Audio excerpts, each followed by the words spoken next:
नमस्कार साथियों।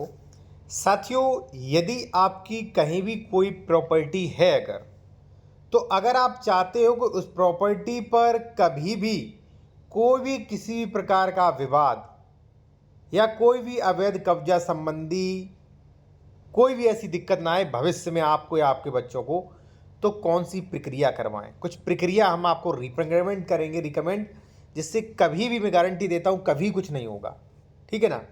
दूसरा साथियों, अगर आपकी ज़मीन पर अभी प्रेजेंट टाइम पे कोई कब्जा है, कोई विवाद है, कोई कब्जा करने की धमकी देता है, कोई आपको वहाँ से खदेड़ने की धमकी देता है, पुलिस प्रशासन धमकी देता है, कोई दिक्कत नहीं, मैं आपको उसकी प्रक्रिया भी आपको बताऊंगा इस वीडियो में।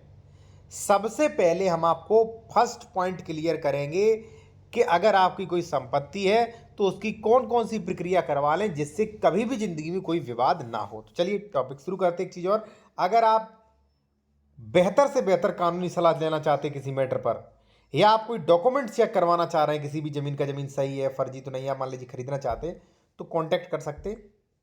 नंबर वीडियो के डिस्क्रिप्शन में दिया गया है। साथियों, मान लीजिए ये प्रॉपर्टी आपकी है, ये प्लॉट है आपका। ठीक है, प्लॉट का नाम है एक्स। मान लीजिए आप कहीं दूर रह रहे हैं, आपका प्लॉट है, या मान लीजिए खेती भी हो सकता है। आप चाहते हो कि इसका कोई भी विवाद ना हो, तो आप क्या करें।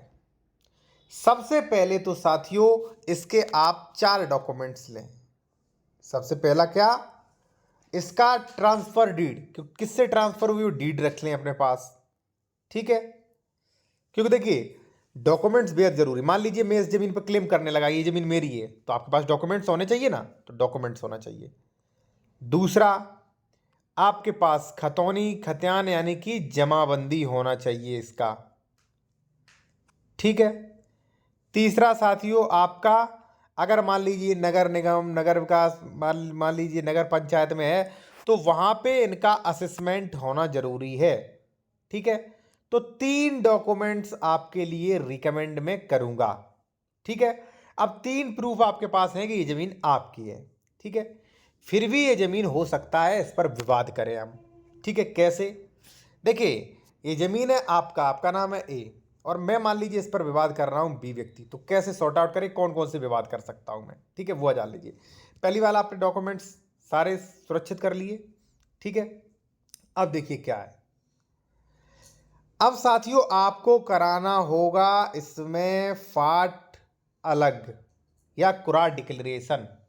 मान लीजिए एक्स प्रॉपर्टी आपकी है, ठीक है, और ये बी प्रॉपर्टी मेरी है, और ये सी है, डी है इसी प्रॉपर्टी, और ये पूरे गाटा संख्या का नाम है 399। अब ये पूरी जमीन सभी गाटों में आपकी एक है। ठीक है, तो साथियों अगर मैं मान लीजिए दबंग हूं, विवादित व्यक्ति हूं, तो मैं कभी भी क्या कर सकता हूं, इस पे कब्जा कर लूंगा। आप हो ना, इस पे कब्जा कर लूंगा।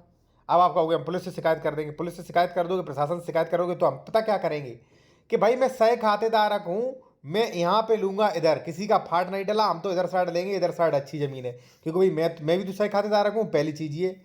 दूसरी, मैं यहाँ पे कह सकता हूँ कि नहीं मेरा कब्जा था, ये ज़्यादा कब्जा किए, हमने भाई अपना तोड़ के पूरा कर लिया। ठीक है ना, तो ये दिक्कत हो सकती है। यानी कि साथियों, जब भी विवाद कोई करता है तो सह खातेदारक विवाद करता है, क्योंकि जो 399 में देखिए कई लोग हो सकते हैं, तो वो सह खातेदारक हैं, वो ही विवाद करेंगे। ठीक है, तो उसके लिए आप क्या करें, चलिए वो मैं आपको बताता हूं। एक चीज साथियों और, अगर आप लीगल एडवाइस लेना चाहते हैं तो कॉन्टैक्ट नंबर हमारा वीडियो के डिस्क्रिप्शन में मिल जाएगा। ठीक है, कई लोग कमेंट्स में पूछते हैं। तो देखिए, जो साथियों संयुक्त खातेदारक होते हैं, एक ही जमीन का नंबर होता है, उन पे कभी ना कभी विवाद होता रहता है। कहीं इस पे बी विवाद करेगा, कहीं सी ने इसके पे कब्जा कर लिया तो बी ने इसके पे कब्जा कर लिया, सी कह रहा हमारा कम था, बी कह रहा था हमारा कम था, तो मैंने इनके कब्जा कर लिया। तो ये आपको बचना है अगर, तो आप क्या करिए साथियों, आप ऐसा करिए कि आप इसका फिजिकल बंटवारा करवा लीजिए कोर्ट से। ठीक है ना, आप पूछेंगे तो मैं बहुत अच्छी तरीके से आपको बताऊंगा, वो भी जल्दी से जल्दी। ठीक है, कि बंटवारा कैसे करवाएं। अब देखिए, ये आपकी जमीन थी एक्स। ठीक है, एक्स। अब अगर बंटवारा आप करा लोगे तो इसका नाम हो जाएगा 399/1, और इसका घाटे का नाम रहेगा 399। अब आप कहोगे कि सर तो क्या हो गया, वो भी तो यानी कि आप तो अभी भी विवाद कर सकते हो। अब नहीं विवाद कर सकता हूं मैं। क्यों नहीं कर सकता हूं? ये गाटा नाम चेंज हो गया 399/1। अगर इसने कब्जा किया तुरंत आप लेखपाल को बुला के लाओगे, तुरंत नाप तोल करवाओगे, वो कहेगा चलिए हटिए यहां से, और एक ही गाटा रहेगा तो नाप तोल कर नहीं सकता है वो। ठीक है, अब तो आपका फाट भी डिक्लेरेशन हो गया।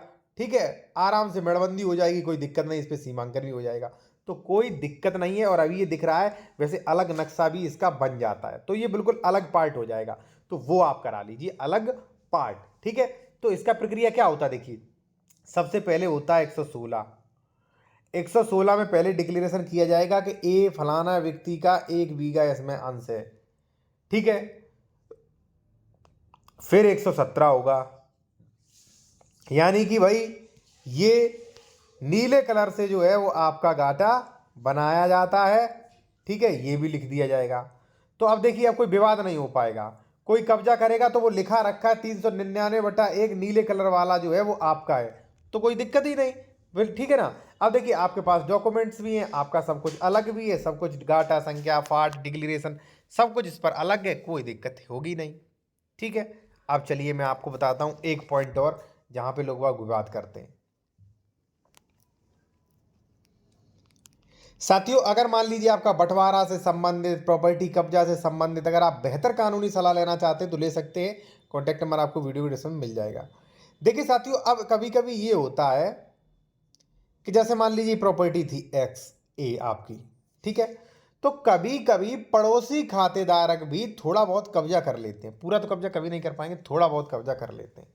ठीक है, मान लीजिए ये कब्जा कर लिया, या मान लीजिए आपकी खेती की जमीन पर, किसी की प्लॉट की जमीन पे आपको मान लीजिए कब्जा कर रखा है। ठीक है, मान लीजिए एक्स प्रॉपर्टी आपकी है, ये गाटा संख्या 399/1 है आपका। ठीक है, मान लीजिए 286 वाले ने कब्जा कर लिया है, तो कोई दिक्कत नहीं है। आप क्या करिए, आप सेक्शन 24 में डिस्प्यूट बाउंड्रीज, ठीक है, सीमा संबंधी विवाद के लिए केस ला सकते हैं। जब आप केस लाओगे तो भाई क्या होगा, आपका सीमांकन होगा। ठीक है, कानून को वगैरह आएंगे, आपका सीमांकन करेंगे, और सीमांकन करके यहाँ पे मुड्डी गाड़ देंगे, श्रीमान जी आपका यहाँ तक आ रहा है, इनके खेत में यहाँ तक निकल रहा है। ठीक है, पक्की मुड्डी गाड़ के आपको कब्जा दिलवा देंगे। और 286 वाला दबंग है, इसने पक्की मुड्डी अगर आपकी तोड़ दी तो इसके खिलाफ 504 506 में जो है जो सरकारी मतलब काम में बाधा में जो है इस पर मुकदमा भी लिख जाएगा। ठीक है ना। तो ऐसे करके जो है आप अपना दो चीज़ें करवा लीजिए। अगर प्रॉपर्टी आपकी अलग है, सीधे सीधे मैं रिकमेंड कर दूंगा आपको, आप साथियों दो चीज़ें करवा लीजिए। ठीक है, पहले तो डॉक्यूमेंट सब चीज़ रख लीजिए म्यूटेशन वगैरह करा के, उसके बाद धारा 116 धारा 117 बस करवा लो, कोई दिक्कत नहीं, कुछ नहीं होने वाला आपकी प्रॉपर्टी, किसी की हैसियत नहीं जो कब्जा कर ले। अब एक समस्या और रहती है लोगों को, वो मैं और बता दूं कि अन्य अवैध कब्जा संबंधी विवाद। ठीक है, तो वो मैं आपको बता दूं। देखिए साथियों, अगर आपकी जमीन पर अवैध कब्जा संबंधी विवाद है तो दो तरह की प्रक्रियाएं होती हैं, एक समरी प्रोसेस और एक रेगुलर सूट। समरी प्रोसेस जो होता है उसमें जल्दी कब्जा हटेगा, रेगुलर सूट में बहुत दिनों में हटेगा। तो जैसे मान लीजिए ये प्रॉपर्टी है, ठीक है ना, एक मिनट रुकिएगा आप। मान लीजिए साथियों ये प्रॉपर्टी है आपकी, बी व्यक्ति कह रहा है, यानी कि मैं आपसे कह रहा हूं कि हम फलानी तारीख को 11 तारीख को आएंगे, जबरन कब्जा कर लेंगे, तो आप तुरंत जो है पुलिस को सूचित कर सकते हैं, एसडीएम को सूचित करते हैं। मान लीजिए मैं आ गया, मैंने कब्जा भी कर लिया, आपको यहाँ से खदेड़ के बाहर भेज दिया, तो आपके पास है, आप रेगुलर सूट में मत जाइए। एसडीएम को यहाँ पे पावर दी गई है, एसडीएम को पावर जो है सीआरपीसी 145 बीएनएस की धारा 164 में पावर दी गई है। वो कहेगा ए और बी दोनों आओ चलिए हमारे पास, दोनों लोग अपने डॉक्यूमेंट्स दिखाइए। डॉक्यूमेंट्स के अनुसार ये देखेगा कि 2 महीने पहले इस पर 2 महीने से इस पर किसका कब्जा रहा था। ठीक है, तो यानी कि 2 महीने से पहले आपका कब्जा था, तो आपको यहाँ पे जो है कब्जा देगा। इसके अलावा भी एक ऑप्शन और है। ठीक है, मान लीजिए उसने आपका कब्जा हटा दिया, ठीक है, एसडीएम नहीं सुन रहे, तो उसके बाद भी साथियों एक कब्जा है निकाली गई संपत्ति से। मान लीजिए बी ने, यानी कि हमने आपको संपत्ति से निकाल दिया, खदेड़ दिया यहाँ पे, ठीक है आपको, तो आपके पास एक और है कि वापस कब्जा प्राप्ति के लिए आप स्पेसिफिक रिलीफ एक्ट धारा 6 में केस कर सकते हैं, आप जो है पुनर्कब्जा ले सकते हैं। ठीक है ना, एक ये हो गया। अब साथी मान लीजिए मैं जबरन कब्जा कर रहा हूँ फालतू में, तो पुलिस भी हमारी मदद कर सकती है। ठीक है ना। दूसरा साथियों ये भी हो सकता है, अगर मान लीजिए मैं इस प्रॉपर्टी पर 10 साल से कब्जा किए, 10 साल से, ठीक है, बी यानी कि मैं कब्जा की हूँ, फिर इन सरसरी प्रक्रियाओं में नहीं हटेगा, समरी प्रोसेस से नहीं हटेगा, फिर वो रेगुलर सूट धारा 134 में हटेगा, धारा 134 में जाएगा मुकदमा। ठीक है।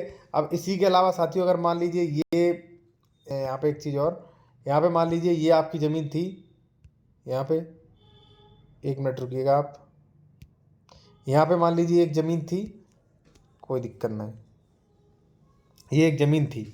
ठीक है। यहाँ पे मैं पार्टिबल कब्जा किए हूँ तो धारा 24 में ही हटेगा। ठीक है। तो मैंने आपको बताया कैसे किस प्रकार से कब्जा हटें, कैसे ज़मीन विवाद ख़त्म करें अपने। ठीक है। और बाकी अब भी आपका कोई क्वेश्चन रह गया हो साथियों, कोई बेहतर से बेहतर अगर आप कानूनी सलाह लेना चाहते हैं जिससे आपका काम भी हो सके, तो हमारा कॉन्टैक्ट नंबर वीडियो को डिस्क्रिप्शन में मिल जाएगा, आपको संपर्क कर सकते हैं। धन्यवाद।